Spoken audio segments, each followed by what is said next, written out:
সামনেই তো কোরবানির ঈদ, আর কোরবানির ঈদে যদি আপনি সকলের প্লেটে এরকমভাবে স্পেশাল তেহারি রান্না করে দিতে পারেন তাহলে কিন্তু খুব সহজেই আপনি সকলের মন জয় করতে পারবেন। আজকে কিন্তু আমি আমার সেকেন্ড তেহারি রান্নার রেসিপিটা শেয়ার করব। তো এখন আমি 1 কাপের মতো পেঁয়াজ কুচি দিয়েছি এবং দিয়ে দিচ্ছি পরিমাণ মতো সয়াবিন তেল। তেহারিতে কিন্তু সরিষার তেল ইউজ করা হয়, তবে আমরা আসলে রান্নাতে সরিষার তেল ইউজ করি না, সেজন্য আর কি আমি সয়াবিন তেল দিয়ে করে ফেলছি। আপনারা চাইলে সরিষার তেল ইউজ করতে পারেন। তো এই যে এই পেঁয়াজগুলো আমি বেরেস্তা করে নিয়েছি। তো বেরেস্তা পেঁয়াজগুলো আমি উঠিয়ে নিচ্ছি। আর এই যে বেরেস্তার ভাজা তেলটা, এই তেলের মধ্যে আজকে আমি তেহারি রান্না করব। পেঁয়াজ বেরেস্তার এই তেলেই কিন্তু আমি তেহারি রান্না করব, আলাদা করে আর তেলের কোনো প্রয়োজন নেই। এখন আমি আবার দিয়ে দিলাম 1 কাপের মতো পেঁয়াজ কুচি। একটু ভাজার পর আমি দিয়ে দিয়েছিলাম হাফ চা চামচের থেকে কিছুটা বেশি জিরা। আমি কিন্তু আস্ত জিরা দিয়েছি, জিরা বাটা দেইনি। আপনারা চাইলে জিরা বাটা বা জিরা গুঁড়োও দিতে পারেন। জিরা দেওয়ার ভিডিওটা আমার স্কিপ হয়ে গিয়েছে, তাই দেখাতে পারলাম না। এখন আমি দিয়ে দিলাম ছোট সাইজের 3টা তেজপাতা। তো এখন আমি আবার দিয়ে দিচ্ছি 1 চা চামচের মতো গোলমরিচের গুঁড়ো। আপনারা চাইলে আস্ত গোলমরিচের গুঁড়ো দিতে পারেন। তেহারির মধ্যে আসলে আস্ত দিলেই বেশি মজা লাগে। একটু নেড়েচেড়ে এখন আমি দিয়ে দিচ্ছি 3টা দারচিনি এবং দিয়ে দিচ্ছি 4 থেকে 5টা এলাচ। তো এগুলো দেওয়ার পর আমি একটু ভালো করে নেড়ে নিচ্ছি। এখন আমি দিয়ে দেবো আদা রসুন বাটা। আমার আসলে আদা রসুন বাটা সব কিছু একসাথে মিক্স করা আছে, তাই আমি এখানে 5 টেবিল চামচ আদা রসুন বাটা দিচ্ছি, মানে বড় চামচ দিয়ে 5 বার দিয়ে দিচ্ছি। আপনাদের যদি আলাদা থাকে তাহলে আপনার আদা বাটা 3 টেবিল চামচ এবং রসুন বাটা 2 টেবিল চামচ দিতে পারেন। এখন সব কিছু একসাথে আমি আবারও ভালো করে নেড়ে চেড়ে কষিয়ে নেব।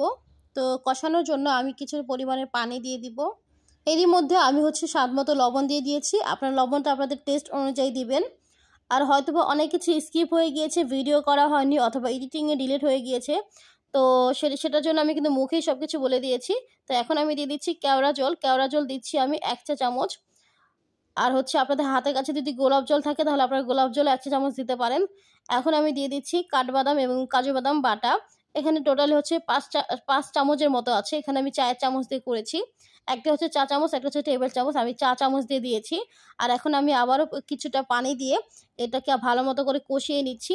আমার কাছে আমার বাসায় গোলাপ জল আছে, তবে আমি হুট করে প্ল্যান করলাম যে তেহারি রান্না করি, এজন্য আসলে কোথায় রাখছি বাসা সেটা আসলে খুঁজে পাই নাই, বা হয়তো বা কেউ একজন নিচ্ছে সেজন্য খুঁজে পাচ্ছি না, যার কারণে আমি আজকে গোলাপ জল দেইনি। তবে আপনারা যদি কাঠবাদাম কাজু বাদাম বাটা এবং গোলাপ জল কেওড়া জল এগুলো যদি দেন তাহলে কিন্তু অনেক ভালো একটা ফ্লেভার আসবে।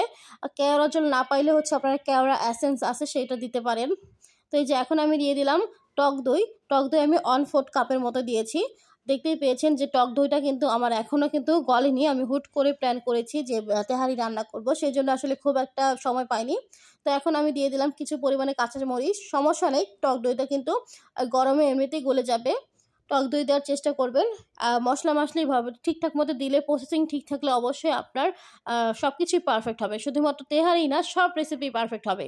তো এই যে এখন আমি দিয়ে দিলাম 2 কেজির মতো গরুর মাংস। তো গরুর মাংস এখানে কিছু চর্বি ছিল, কিছুটা হাড্ডি ছিল। তো আমি সব কিছু মিক্স করে নিয়েছি। তো মিক্স করে আমি রান্না করছি। দেখতেই পাচ্ছেন গরুর মাংসগুলো আমি কিন্তু একদম ছোট ছোট পিস করেছি, বড় পিস করিনি। তো আপনারা চাইলে কিন্তু আলু ভেজে দিতে পারেন, তবে আমি আলু ছাড়াই করছি। এখন আমি দিয়ে দিচ্ছি 1 চা চামচের মতো লেবুর রস। লেবুর রস দেওয়ার পর আমি আবারও ভালো করে নেড়ে চেড়ে ঢাকনা দিয়ে ঢেকে আবারও কষানো পর্যন্ত অপেক্ষা করব। তো এই যে দেখতেই পাচ্ছেন আমার কষানো হয়ে গিয়েছে। আমি কিন্তু এখন দিয়ে দিচ্ছি দুধ। এটাও কিন্তু আমি 250 গ্রাম দুধ দিচ্ছি, অর্থাৎ 1 পা দুধ দিয়ে দিলাম।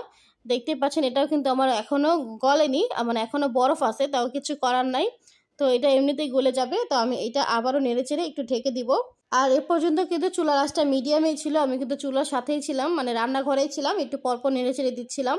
তো এই যে দেখতেই পাচ্ছেন আমার কিন্তু মশলা দিলে একদম পারফেক্টলি কষানো হয়ে গিয়েছে। এখন আমি দিয়ে দিচ্ছি চাল। আমি এখানে 1.5 কেজির মতো চাল আগে থেকে ভিজিয়ে রেখেছিলাম, সেটা দিয়ে দিলাম। আর এখন আমি প্রায় 2 গ্লাস পানি দিলাম এবং সাথে 1 পা দুধ আবারও দিয়ে দিলাম। অর্থাৎ আমি গরুর মাংস কষানোর সময় 1 পা দিয়েছি, আর এখন দিয়ে দিলাম 1 পা। টোটালি আমার এখানে হাফ কেজির মতো দুধ লেগেছে। এখন আমি দিয়ে দিলাম 4 থেকে 5টা লবঙ্গ এবং আরও কিছুটা কাঁচামরিচ দিয়ে দিচ্ছি আমার টেস্ট অনুযায়ী।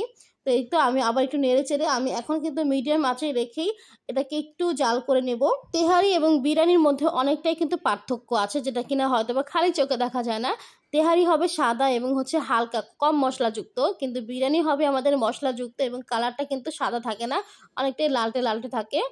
তো এই যে আমি একটু নেড়েচেড়ে একটু ঢেকে এবং মিডিয়াম আঁচে দিয়ে দিচ্ছি, মিডিয়াম না সরি লো আঁচে দিয়ে দিচ্ছি। আমি একটু চুলার আঁচটা দেখিয়ে দিলাম। তো এই যে কিছুক্ষণ পর আমি হচ্ছে 1 চা চামচের মতো গরম মশলা গুঁড়ো এবং 1 চা চামচের মতো বিরিয়ানির মশলা দিয়ে দিচ্ছি। আপনারা চাইলে হাতের কাছে যেটা থাকবে সেটাই দিতে পারেন, চাইলে হচ্ছে শুধুমাত্র গরম মশলা গুঁড়ো অথবা শুধুমাত্র বিরিয়ানির মশলা দিয়েও এই কাজটা করতে পারেন। আমার কাছে দুটো ছিল তাই আমি দুটোই দিয়ে দিলাম। তো এই যে এখন আমি হালকাভাবে নেড়ে নিচ্ছি। এই পর্যায়ে কিন্তু খুব বেশি একটা নাড়াচাড়া করা যাবে না, তাহলে কিন্তু তেহারিটা একদম লেটকা হয়ে যাবে। তো একটু পর আমি ঘি দিব। ঘি এখানে আমি 2 টেবিল চামচের মতো দিচ্ছি।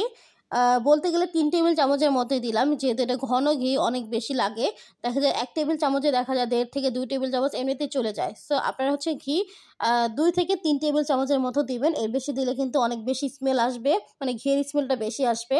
ঢাকনা দিয়ে বেশি সময় ঢেকে কিন্তু তেহারিটা রান্না করতে হবে। তো এই যে এখন আমি বেশি পরিমাণে পেঁয়াজ বেরেস্তা দিয়ে দিচ্ছি। ভাজা পেঁয়াজ বেরেস্তাটা দিয়ে আমি তেহারির সাথে হচ্ছে নেড়ে চেড়ে নেবো, যাতে করে হচ্ছে তেহারির মধ্যে পেঁয়াজ বেরেস্তার একটা স্বাদ পাওয়া যায়। তো এই যে আমার হচ্ছে হয়ে গিয়েছে তেহারিটা। আমি একটু ডেকোরেশন করে নিচ্ছি। আমার কিছুটা পেঁয়াজ বেরেস্তা বেঁচে ছিল, সেটা দিয়েই আমি ডেকোরেশন করে নিলাম। তো এটাই ছিল আমার আজকের স্পেশাল তেহারি রান্নার রেসিপি। আশা করি আপনাদের একটু হলেও উপকারে আসবে। আর যদি আপনারা এই ঈদে এই তেহারির রেসিপিটা ট্রাই করেন তাহলে অবশ্যই আমার সাথে ইনবক্সে শেয়ার করতে ভুলবেন না। সবাই ভালো থাকবেন, সুস্থ থাকবেন। আল্লাহ হাফেজ।